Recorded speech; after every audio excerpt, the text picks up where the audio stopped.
Good morning, students. Today we will read second poem of Honeydew, and the poem name is Geography Lesson, and the poet is Julfikar Ghosh. So now start reading of this poem.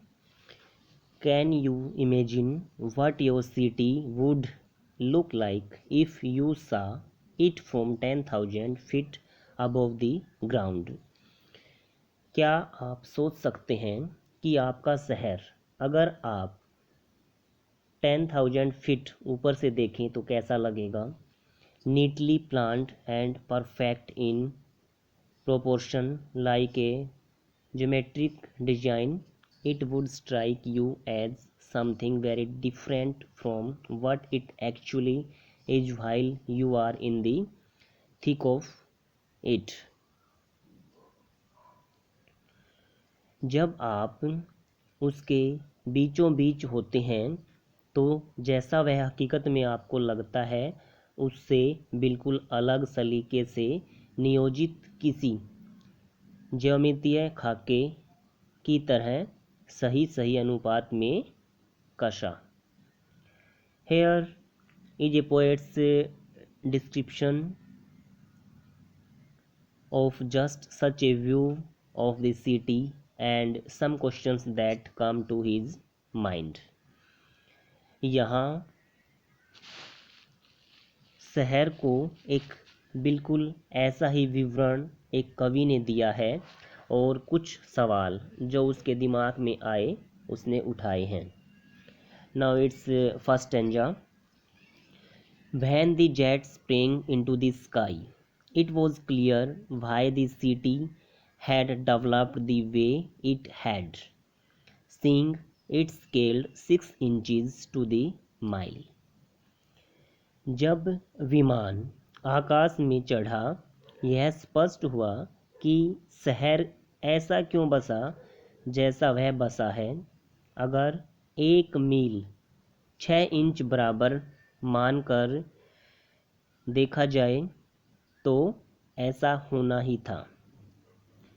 There seemed an inevitably about what on ground had looked haphazard, unplanned, and without style when the jet sprang into the sky.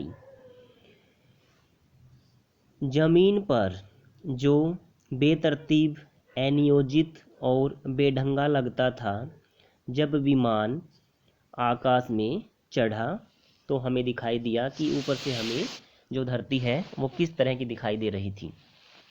When the jet reached 10,000 feet, it was clear why the country had cities where the rivers ran and why the valleys were populated. जब विमान 10,000 feet पर पहुंचा यह स्पष्ट हुआ कि देश में जहां नदियां हैं बाहर क्यों बसे हैं और घाटियां आबाद क्यों हैं। The logic of geography that land and water attracted man was clearly delineated when the jet reached 10,000 feet. Geography का तर्क है कि जमीन और पानी खींचते हैं आदमी को साफ तौर पर निर्धारित हुआ जब विमान 10,000 फीट पर पहुंचा। 10,000 फीट की ऊंचाई पर पहुंचने के बाद नदी और घाटियों के बारे में ज्योग्राफिकल जो लॉजिक हैं वो बताए गए हैं इसमें। Next stanza. When the jet rose 6 miles high, it was clear the earth was round and that it had more sea than land. जब विमान 6 मील ऊपर पहुंचा तो यह स्पष्ट हुआ कि दुनिया गोल है, पानी है ज़्यादा, ज़मीन है कम। इट मीन्स वहाँ पर जाने के बाद ऐसा दिखाई दिया कि चारों तरफ पानी ही पानी है और जो पृथ्वी है वो बड़ी, ज़मीन है वो कम है। But it was difficult to understand that the men on the earth found causes to hate each other, to build walls across cities and to kill. From that height it was not clear why. लेकिन यह समझना मुश्किल था कि ज़मीन पर आदमी ने ढूंढे हैं एक दूसरे से नफरत के शहरों के बीच दीवारों के और मारने के कारण उस ऊंचाई से। समझ नहीं आया क्यों।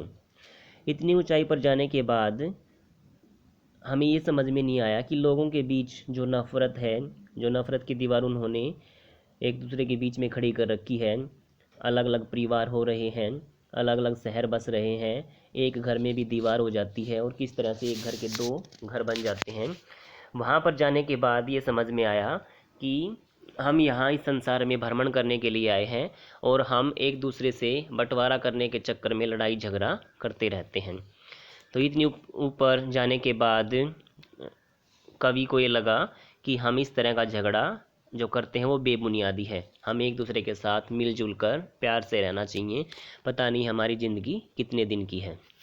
It's complete today.